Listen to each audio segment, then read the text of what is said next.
Welcome, friends, to the Someone Gets Me podcast. I am your host, Dianne A, and I am so delighted that you're here. This podcast was created because I believe there is a visionary leader inside each one of us who is waiting to be seen. In each episode of Someone Gets Me, you will hear useful tips from successful visionaries who will share their stories about how being seen has allowed them to take their vision out into the world with action. Hi friends, it's Dianne here, and I have a great expert for us today. We're going to talk about how perseverance helps you overcome obstacles in your life. Because we all have obstacles, and all of us want to have a certain level of perseverance. And today I have with us Andy Blair, who I've known for many years. And I've watched him have this vision for his life and have to really change a lot of things and deal with a lot of obstacles to actually pull it off. And Andy's multi-talented, and he's just a great man in so many levels. So I asked him to come on the show to talk to us today about how you can turn those obstacles into stepping stones by having perseverance. So welcome to the show, Andy. Thank you. It's an honor to be here. Appreciate this.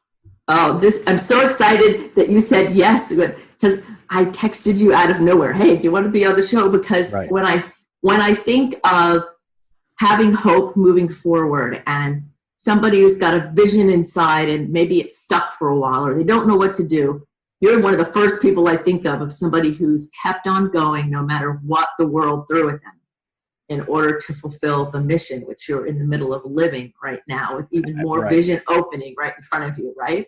That's right. So let's set the stage a little bit. Share with people a little bit about who Andy is, like a little bit about your background, kind of where you come from. What's the flavor of the man? I know it's a Cliff Note version, but just the beginnings. Well, when you say beginnings, how far beginnings do you want me to go? Kentucky, how your family life was like, the kind of connection you had in the world, and then moving forward from there. How you met your beautiful wife, those kinds of things. So I was raised in the great state of Kentucky, and I would consider it a pretty normal childhood. My parents were divorced when I was, I believe, 5, and my father was an alcoholic. And so my mother left him. Growing up was cool. I mean, I other than the issues with my dad, which were pretty much taken away from me at that point, I have a stepfather who's been my stepdad for, almost 50 years now, 45, 46 years. And he's my favorite human being on the planet. And I'm so blessed to have him in my life. Also had loving grandparents where I grew up. And so I was, I guess you'd say a popular kid. I was an athlete, was involved in music. I was nominated to go to the Air Force Academy to play basketball, and quickly decided that was not my idea of college, and got released there. So then this was the first time in my life when I really felt that calling on my life. And then I said, okay, well, I'm going to go to this Christian school. And I did that for a year, and I played basketball there. And that was so boring. And so I transferred to a state university, and I was going to play basketball there. And I went to a fraternity rush party, and that was the end of my basketball career. So great friends. I have great friends. I lived a typical college life.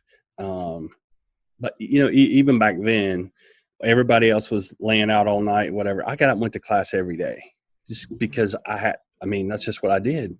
I had a goal, and I had to see that. So, how I got out of college with over a 3.0, I don't know. Just by going to class is all I can tell you. And the pity, I guess, that the professors had on me. But I fell in love I had a marketing class and fell in love with selling. And my stepfather told me one time, son, you can make a lot more money with your mouth than you can with your hands. And so I just fell in love with that. Started a little sales career. Met my wife. She was one of those, she was spraying people in the mall with perfume, like when you walk in, and, you know, she chased me down. Now, she would say she didn't chase me down, but she did. And tried to get me to try whatever it was that she was selling. And so that's how we met. And so funny part of the story is I told her, I had my little brother who's 8 years younger than me with me, and I was trying to impress him. So I told my wife, hey, if you ever want to go out, here's my phone number. You call me. And so she did. Now here's the funny part of that. One is she'll say that's the last time she ever had to do that. But when she did call me, she should have known this was kind of a sign. She called me like a week later, and said, let's go have some drinks or whatever. And she said, okay. And I said, well, would you pick me up? And she said, that's weird. Why would I pick you up? Well, it's because I'd gotten a DUI the night that I met her. So should have been assigned to her. Maybe there was an issue. So that's how our relationship started. And so I could go on from there, or we can stop there and let you ask questions. So that sounds fine, however you want to do it. But I laugh because you're right. It should have been a sign from there. Right. And it's like our autobiography gives us all these little hints along the way of kind of where we're headed if only we're paying attention. Right. You know? And so I think that's really fascinating. And so you went to college, and then you had a successful sales career for quite some time. That's where you were. That's the part of the world you were in when I met you. You know, right. You're very well known in the sales world. And so what was that like, using your mouth more than your hands? I love that sentence. And how did that fulfill you? Did you have difficulty with overthinking? How was that on an internal landscape? I loved it. It was I'm very competitive. And so it was an us versus them. Now, I wasn't competitive with my customer, but I was competitive with my competitors. So I always tried to make sure I never lost a deal to a competitor. So, and I did that through asking questions. Integrity was a big part. If I told you I was going to do something, I did it. And so, but I do want to go back to the story just for a minute, because another indicator would be through my sales career. This is, people get a kick out of this. We left Kentucky, and I took a sales job in Chattanooga. And so then through a series of promotions, this is how we ended up where we ended up. So we went from Chattanooga to St. Augustine, Florida, to Charleston, South Carolina, to Nashville, Tennessee, to Indianapolis, Indiana, to Atlanta, to Texas, which is where I kind of ended up in a lot of trouble, and then to Florida, where we've been off and on with a little stint in Mississippi for a few years, but we've been in Florida for the past 13, 14 years, other than 3 years we spent in Mississippi. So the thing is there I was. I mean, I was performing, and I was doing well, and I was making tons of money, but my lifestyle was not really what it should have been. So I thought every time I move, hey, we'll move. I'll start over, find a new group of friends, whatever. And next thing you know, there I am. That's the problem. Everywhere we went, there I was. And I still wasn't ready to do what I needed to do to change my life and to follow the call that I feel like was on my life.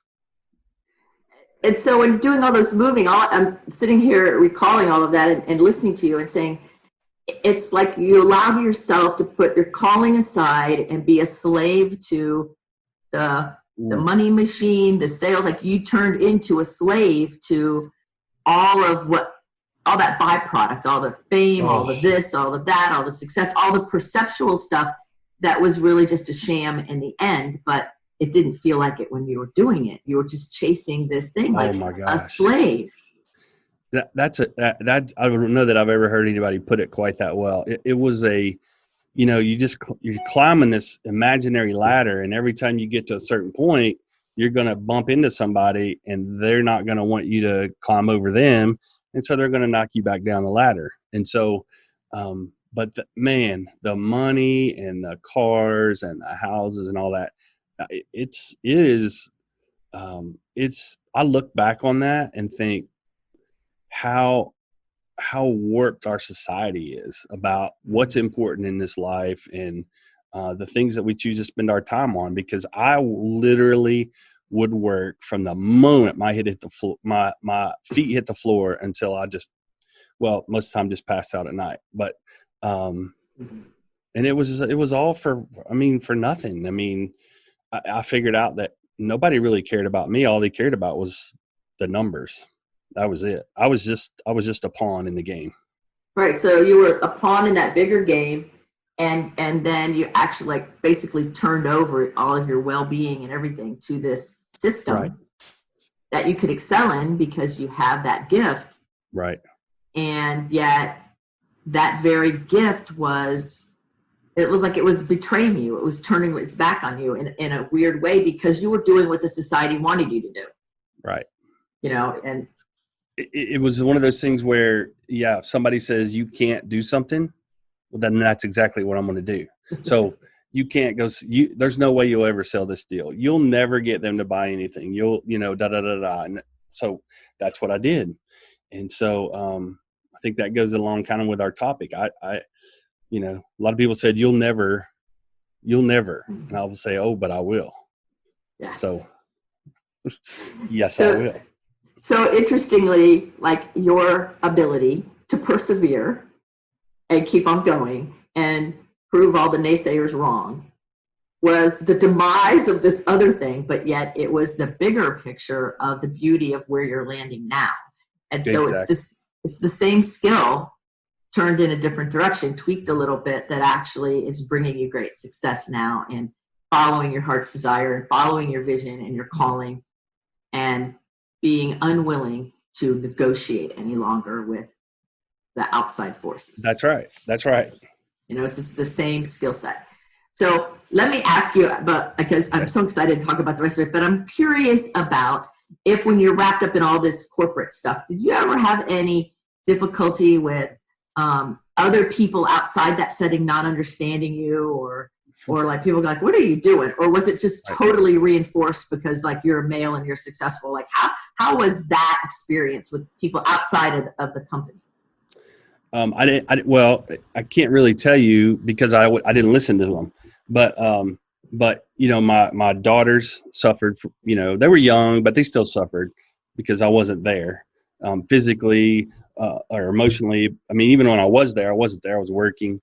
Of course my wife liked the money, but I think there were most times maybe she would have traded that just to have me around. My parents had no understanding. So I would guess the people in my life, if you didn't understand it and you didn't want what I wanted, I really didn't have time for you.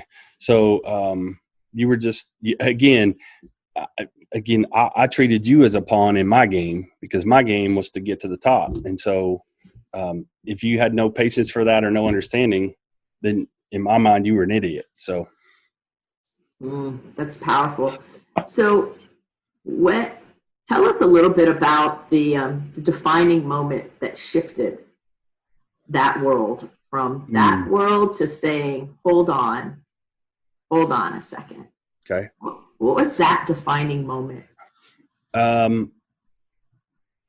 Okay. So I would say that, so I had come off one of the most amazing things that the corporate people said had ever been done. And that was, we had been hit by Hurricane Katrina. And we ended up making our sales number anyway, because I somehow talked my sales team into, even though 50% of our business washed away that day, I still somehow motivated and convinced my sales team that we still had to make our number. And our motto was hurricanes don't count. So our year ended at the end of May. And so we accomplished this big feat, all of which I thought at the time was all because of my brilliance. And so I went on a celebration tour, kind of like a rock tour. And I really don't have any recollection of the months of June and July of 2006. I just went around like the Pope, waving, thinking, people were telling me how great I was and blah, blah, blah. And so then in August of 2006, in a period of about 2 weeks, this is what happened. My mother, I'd gone up to, my mother still lives in Kentucky, and I'd gone to Kentucky or Cincinnati to win the big award where I was going to be recognized as the big cheese. And, I showed my butt a little bit, and she told me that she loved me, but that she didn't like me, and that had it not been for my daughters, that she didn't know who I was. Like I was not who she raised, and so that didn't affect me too much because she obviously didn't know who I was, and so then about a week later, I got back, and I'm sitting in my office, and HR called me. And so she said, "Look, we need to talk to you at some point." And I said, "Well, this is a Friday afternoon." I'm like, "Well, now's good because I'm busy." And so they said there was an investigation into my behavior when I was on vacation. There was a drinking related incident with somebody that worked for me, and thank God my wife was there. And so this was a guy that I'd had to fire. And of course he's trying to throw up everything. Now, did I have any business drinking that much? Was I out of control? Absolutely. But the allegations were false. And so had she not been there, that would have been the end of it. So they told me they were going to suspend me pending this investigation. And I thought, well, how are you going to run a $4 billion company without me? Now, I'm only managing at that point 15 to 20 million of it. So this is how warped my thinking was. This is how they had me. And so I ended up being okay with that because there was a concert that night, Dave Matthews concert, and we were going with our best friends. And I thought, well, shoot, man, since I can't work, I've been suspended. I'll just go home and start getting ready for the concert. Concert goes on, I do my thing, and then we go back to our friend's house, and Becky, my wife, has had all she can stand of me that night. And so out of the blue, my best friend's wife says to me, I don't know why or what, but she goes, we met you 3 or 4 years ago when you first moved to Texas, and you were this nice guy and blah, blah, blah. And she goes, you have become a complete monster. I know what you're doing. I know you're running around on your wife, and you're not the person that we fell in love with. And she goes, I don't want you hanging around with my husband anymore. So I thought, okay, well, and so in addition to that, my marriage was just about over. All of the stuff was getting ready to come out. So in those 2 weeks, my mother said she didn't want to be around me. My job, which was my total identity, had been taken away. And then, the marriage was falling apart, which didn't bother me at all at the time. But then the fact that my best friend's wife said, you can't hang out with him anymore. I mean, I had nothing. I had nowhere to go. So for that first time, I thought that maybe there's something to this, that people say, Andy, you have a problem. You drink too much. For 20 years, I've been hearing that. But that's the first time I heard it, was on that Friday night. And so then on that Sunday, we went to a church, and I heard there was a group called Leland, Leeland, and they sang a song called Carried to the Table.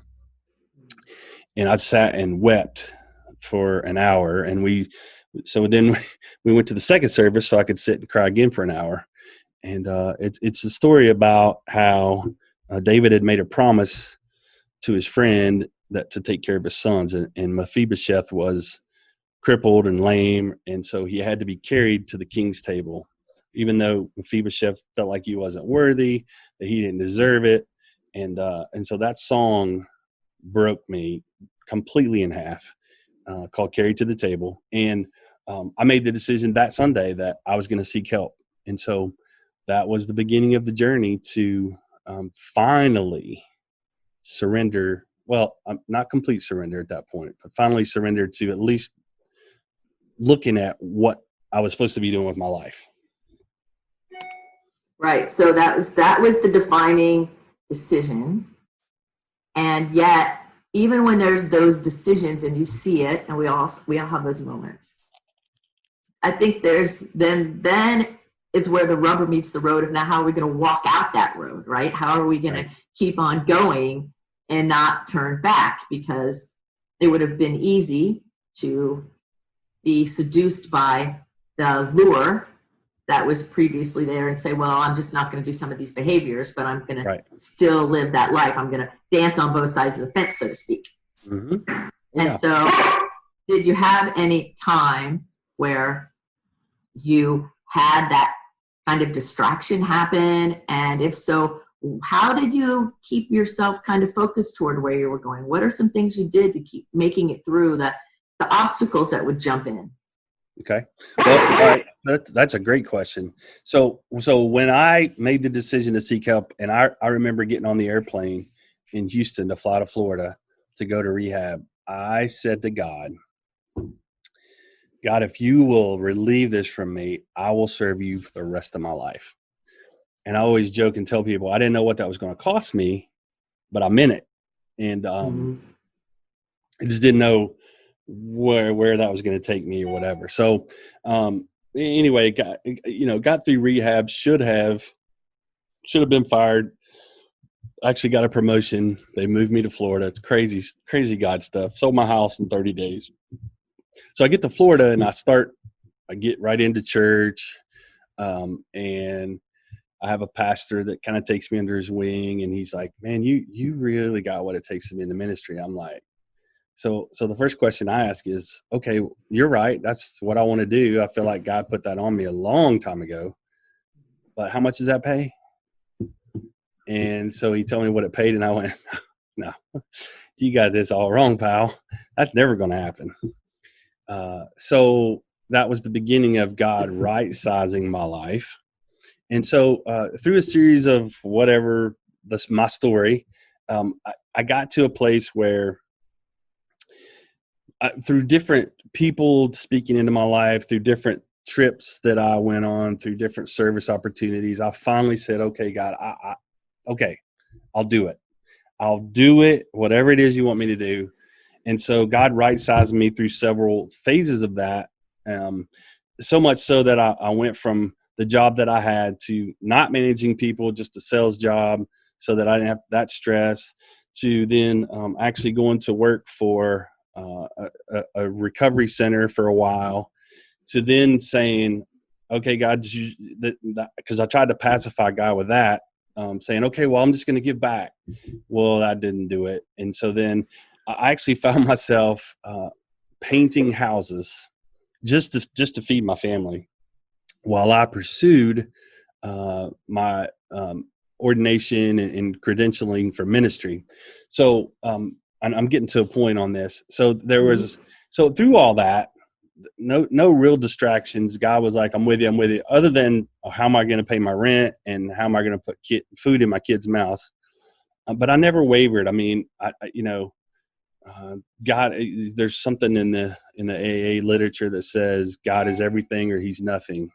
And I cling to that because I believe he's everything. So I'm not a worrier.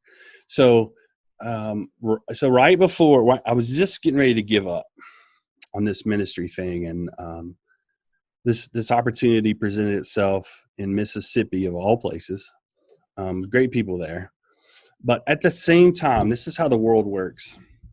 A headhunter that I had worked with, I'd hired years ago to find me people, called me. He goes, Andy, man, I have the greatest opportunity for you to get back in the game. Like this has you all over it.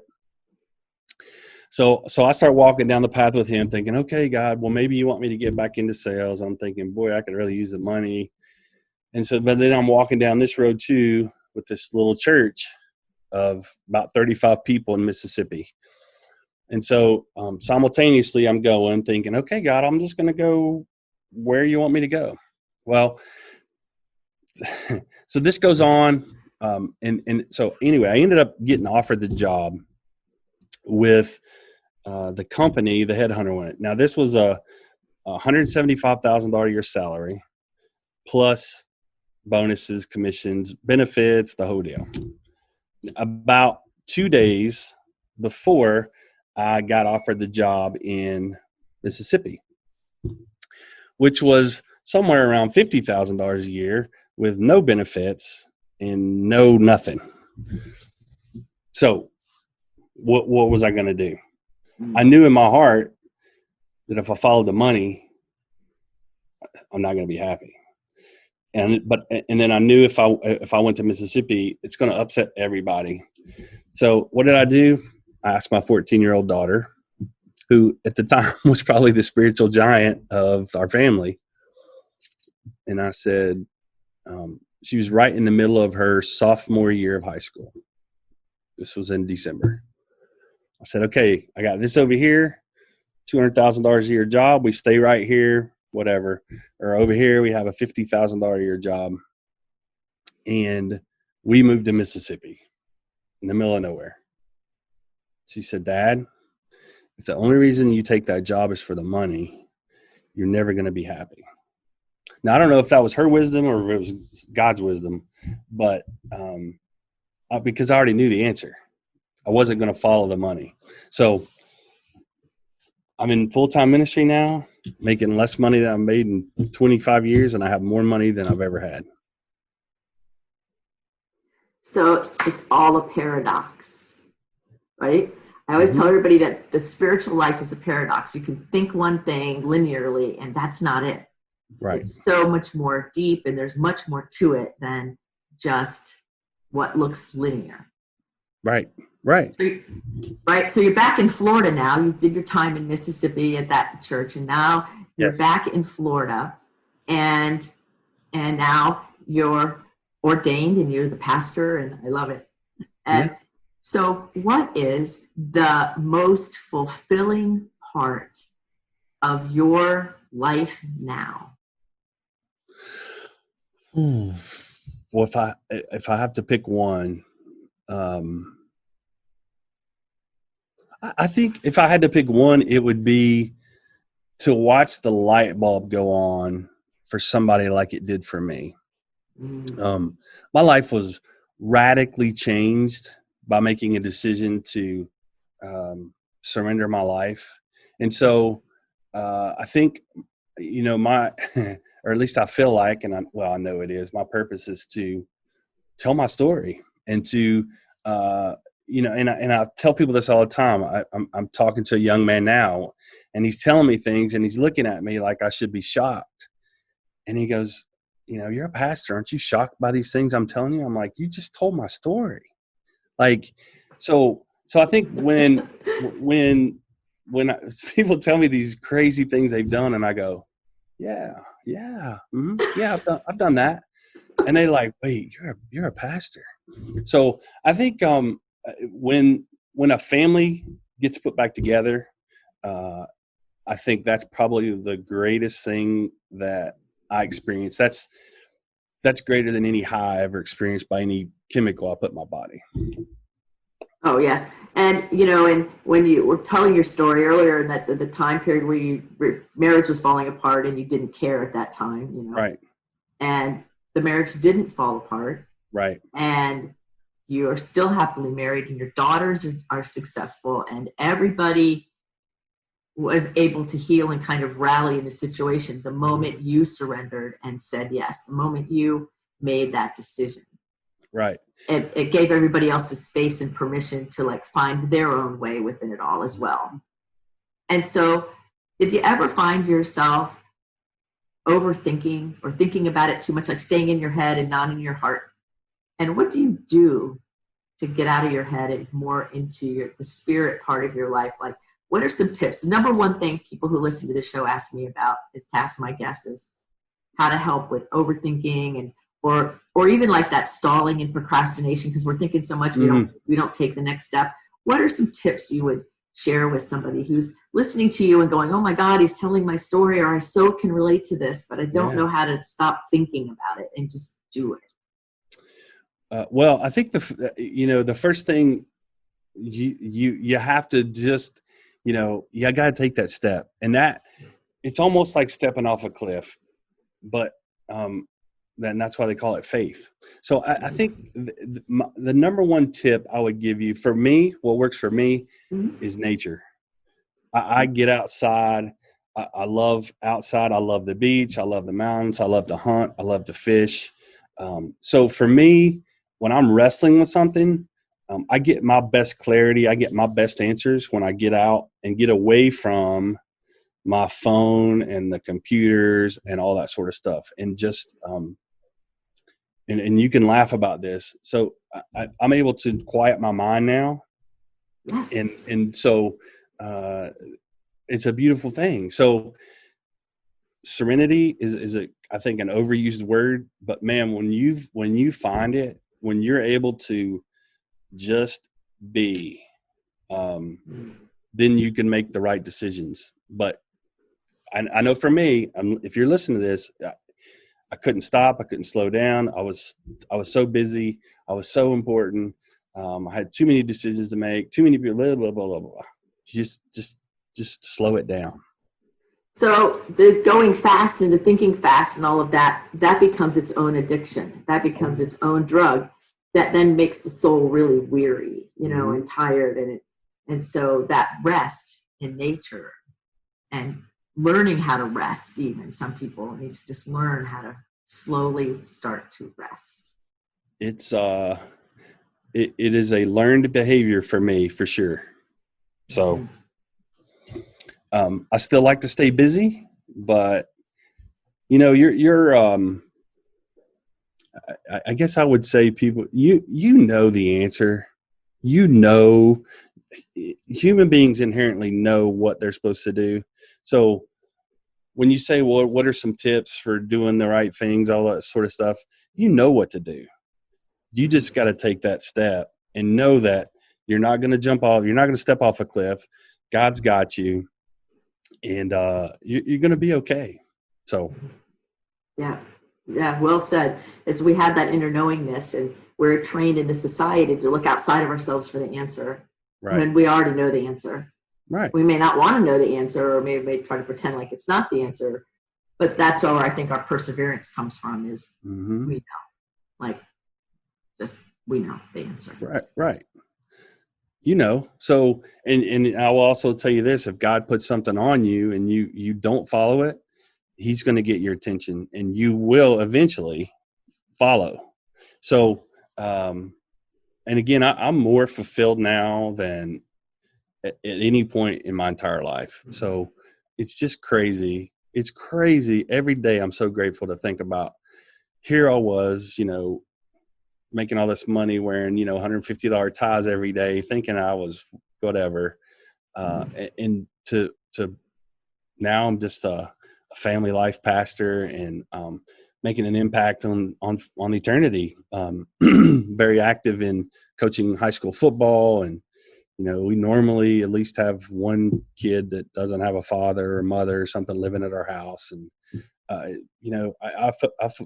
it's so fun to focus on not today but forever. That I don't even know what I'm saying. I don't know. Ask me another question. Well, it's like everything affects everything, and you're not so focused on today and what it looks like, but it's the eternal nature of things, where time is eternal, and all of the spiritual things, nature, all of us, it's all eternal. And when you expand out and really appreciate the bigger picture, it's much easier to be in the flow and see where the real impact is. Sure. You're making the real impact now versus nailing some sales numbers and wearing expensive ties and running around before. Like, great, people had the supplies they needed, but really look at the difference, right? And that cycle would repeat every 30 days for nothing.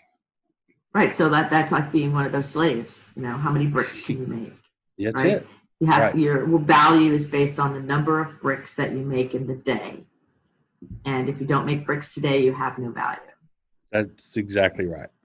And now, when you really listen to the inner calling, the value is inherent in all of it,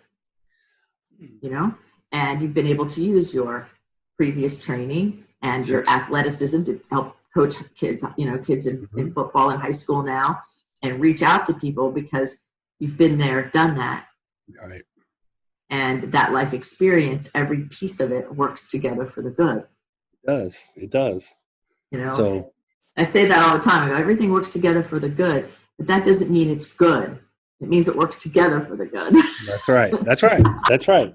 Yeah, there's parts of my story that aren't good, but it all works together for the good. So Right. And we all have parts of our stories that aren't good, but it works together for the good if we allow it. If we step out of the way and we allow, right? That's right. So now a couple little personal questions. Okay. What's the most memorable food that you've ever eaten, and all the travels you've done and all the big things you've done?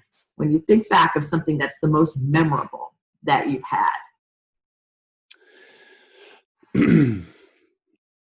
I think my life was changed the first time I ate food in New Orleans. So there's a restaurant down in the French Quarter called Mr. B's, and they have a dish called barbecue shrimp. And I was like, barbecue sauce on shrimp? And they're like, no, it's not like that.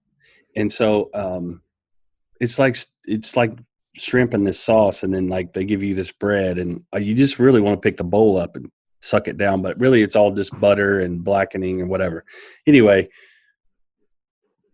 by far the best thing I've ever put in my mouth, Mr. B's barbecue shrimp. Ooh, that sounds really good. Yeah. And the spices they use in that area. And yeah, well, we could go on there. Turtle soup at Mandina's in New Orleans. Turtle soup? Guy from Kentucky? No, I don't think so. They're like, no, you got to try it. So very good.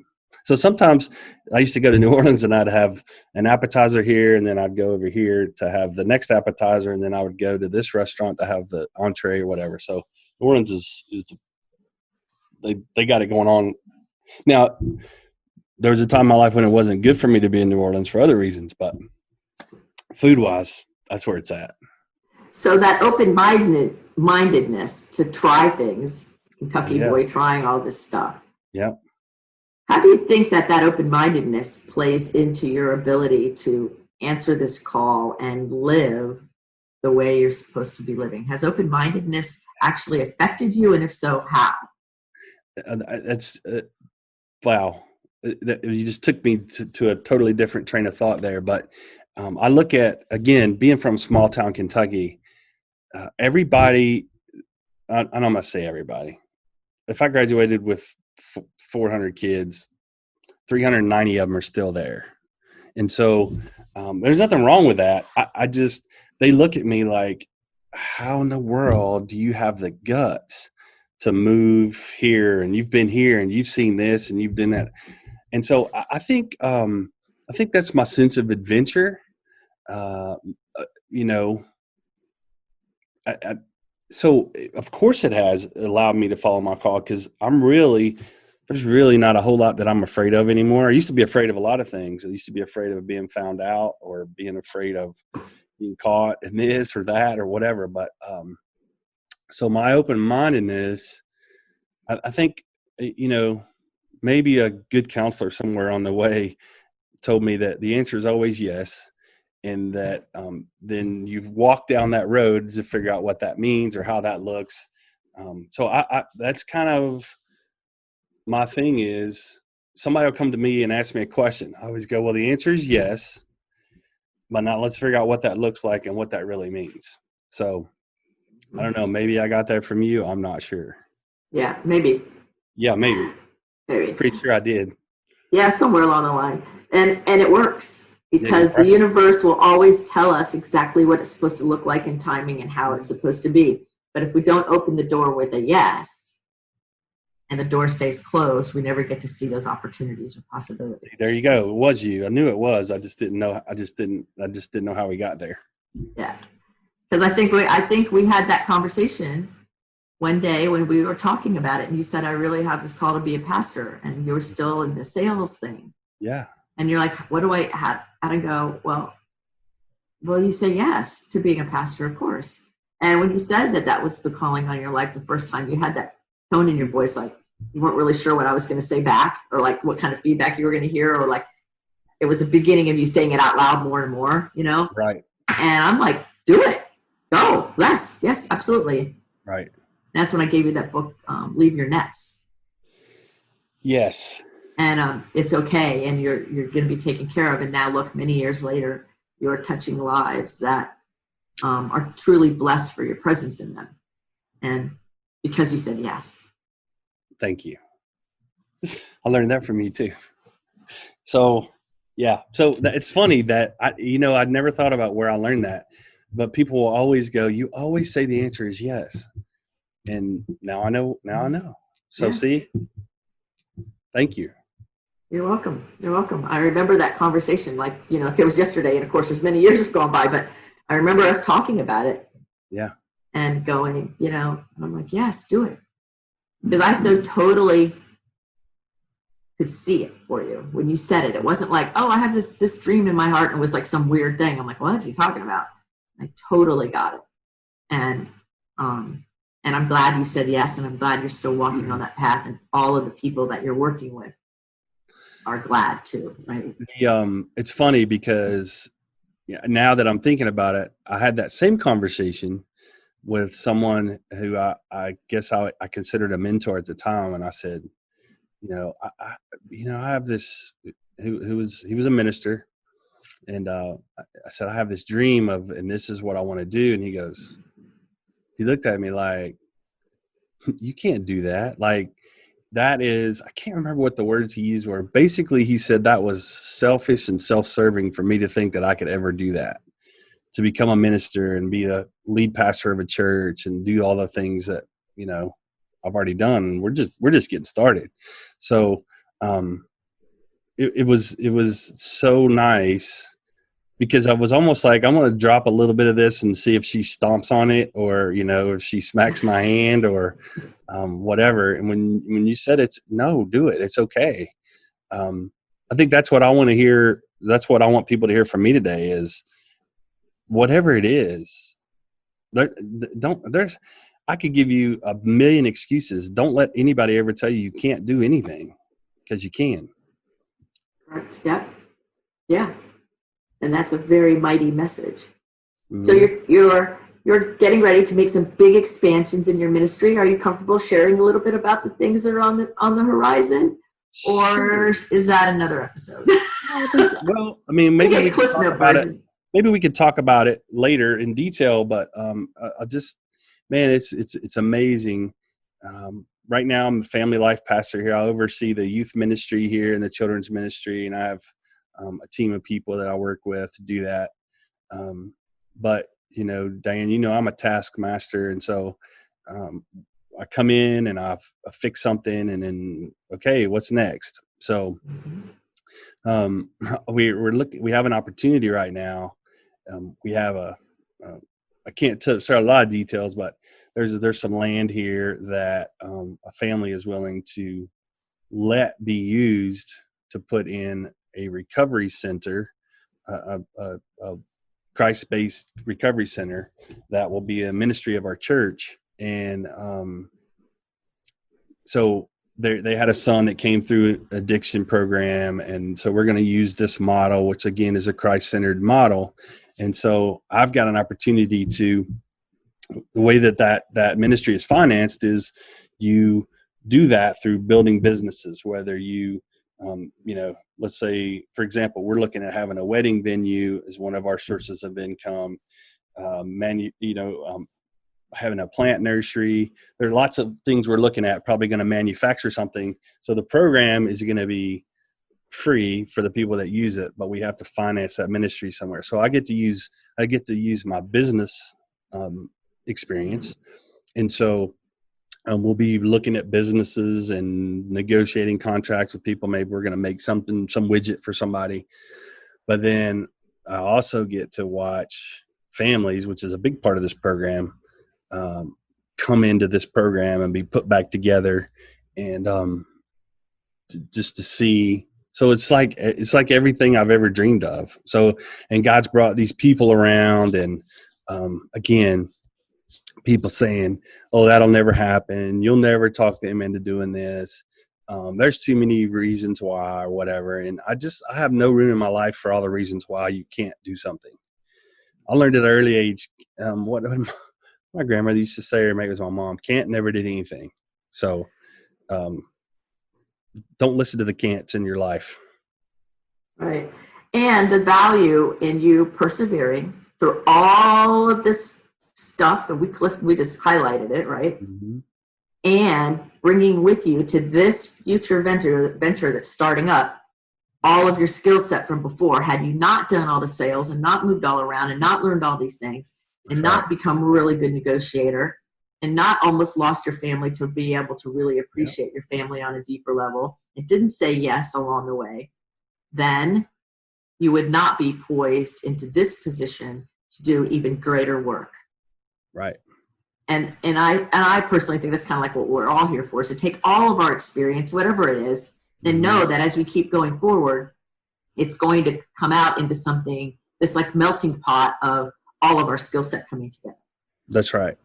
And so the other thing I've learned is that anytime that I try to get involved and I try to exert my will on anything, that's not the way it's supposed to be. So it's this whole journey has been taught me patience. But even in this time right now, where I'm waiting on all the I's to be dotted and T's to be crossed, I'm okay, because I'm allowing God to be in charge, and I'm not trying to push my own agenda. So somebody may have taught me something else about.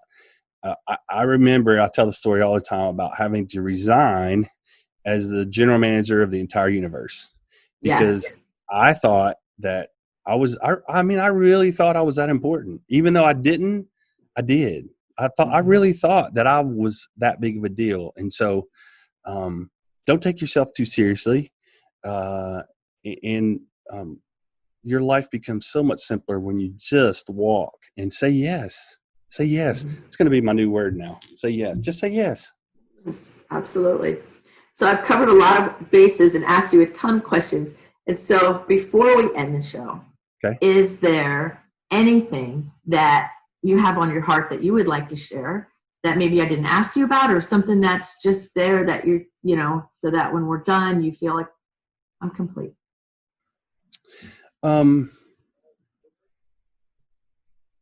I think the only thing that I want to follow up with is to say this, that